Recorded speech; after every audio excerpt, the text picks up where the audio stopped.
Hey, what is going on, guys? This is Jason with Jadron Aquatics. Thanks for hanging out with me in the fish room today. So we're going to talk a little bit more about the kind of disastrous breeding program I had. I talked about before. We'll get to that in just a minute. But before we move on with that, just a few things I want to update you guys with.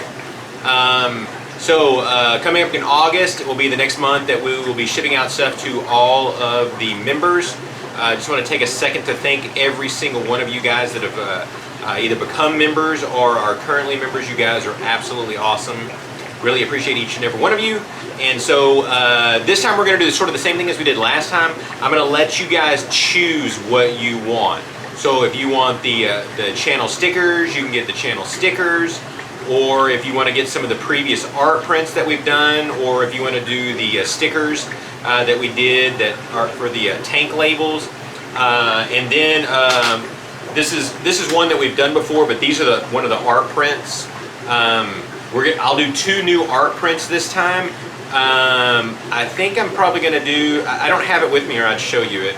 I think I'm going to do the Arapaima one, which is really, really cool. If you saw the calendar, it was in that one. And then I'm not sure what the other one I'm going to do. But I'll let you guys know what that is. But again, I will post that to all the members. So if you guys are interested in becoming a member, again, it's just $5 a month. And then every other month, I ship out some cool free stuff to you. Just click on that join button above and it'll tell you a little bit about it. The video is not like completely up to date on how it works because now you get to choose what you want each month. But I'd love for you guys to be a part of that. I'd love for you guys to be just more deeply involved in the channel. And then since we're about to move into live streaming, it'll allow you to use the special emoticons and stuff that are available during the live stream. And then that leads into the update on Papa Shrimp. Today he was actually at work all day. We had a show a Saturday a couple of days ago that was a big success. He was able to work through the entire show. He can't carry really anything heavy, but he has to sit down here and there. But he's doing absolutely fantastic. He was able to pull and pack orders today, so that made my life so much easier and so much better. Well, not easier. My life is never easy. I always got way too many projects going on. Can I get an amen? So that's all going great. As of right now, I don't know when the next show is. I'll let you guys know.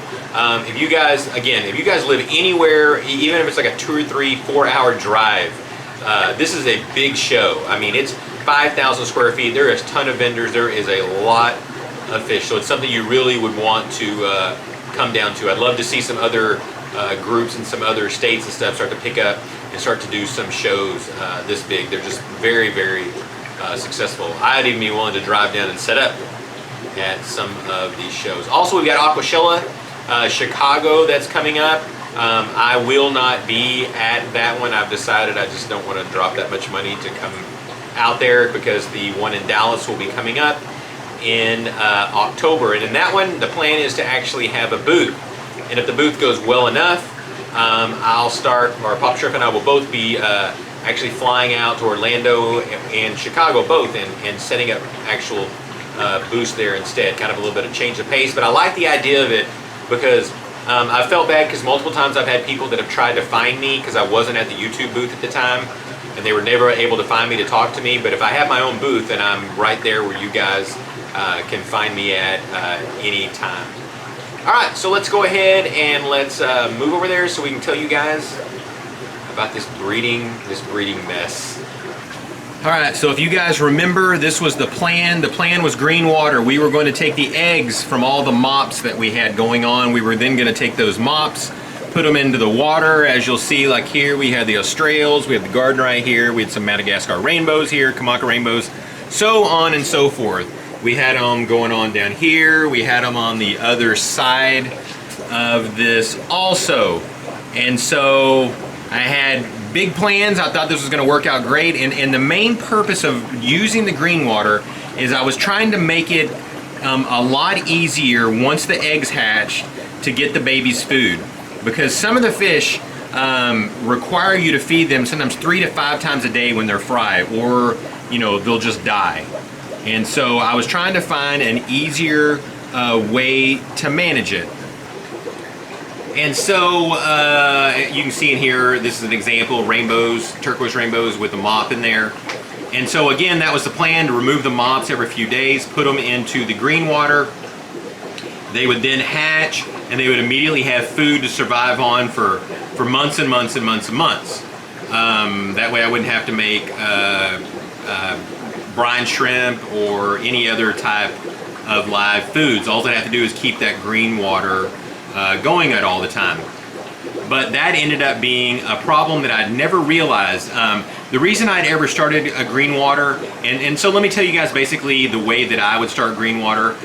You can literally just take a thing of water, put it outside, and after a while it's going to turn into green water without you doing anything to it. But you can speed it up by adding some things to it. So what I would do is I would scrape some of the algae off of some of the tanks, put it I'd use some tank water and put it into like a 5-gallon bucket outside. And then at first when I started doing it, I would add some of the liquid green stuff that's the plant food from Aquarium Co-op. And then I ran out of that, so I thought I read somewhere that you could use like some Miracle Grow. So I went ahead and I got the Miracle Grow and started using it. Well, after doing a little bit more research, and I started noticing I was always having trouble with my Daphnia dying off after a while. And so I did a little bit of research and come to find out there's some stuff in Miracle Grow that's poisonous to humans. So it most likely has stuff in it that's poisonous to fish. So I think that's what was happening, is I was literally poisoning some of the babies, because I would pull one of these mops and I would count 100 or so eggs on it and put it in there, and only 5 or 6 of them would really end up hatching. I think part of the problem too with the hatching is it being in that green water, it was coating that mop up a lot, and so it was probably causing the eggs to get moldy. And that's one of the hardest things, whenever you have eggs, you would normally put them in some type of methylene blue solution to try to keep them from fungusing. And so I think that was part of the problem that we had. But I think also, that we were just losing too many eggs that way. And the eggs that were hatching, after a while, it would be the Miracle Grow would end up being the thing that was the demise for the babies, because one of the ones that I breed the most of is Boesemani's, and those guys usually do really, really well. I have always a huge hatch rate, but I wasn't having good hatch rate, so I knew something was wrong. So I went ahead and I've ordered some other stuff that you can mix to make a soluble solution. And so for now, I'm going to get rid of all this green water that I have, and whenever that stuff comes in, we will start over. And we will use it, and we will try the green water thing again. Probably I'm not going to use it as a big of an idea like I did the first time with 12 different species. I'm going to go kind of smaller and kind of try to figure it out at first. All right, there you go. That is all the huge mistakes that I've made trying to do this breeding process. One of the things I've learned is there always isn't just a way that has to be done. Some people kind of get this mindset where they see Master Breeder Dean, or they see Corey, and they say something, they think, well, that's the only way that can be done. And that's one of the fantastic things about this hobby, is you can always try out your own way. You never know how things are going to turn out. Things may end up going better than you could have ever imagined, whereas in this way, it was a total and complete fail. You guys got any questions or comments, be sure to leave them down below. So thanks again, guys, and God bless.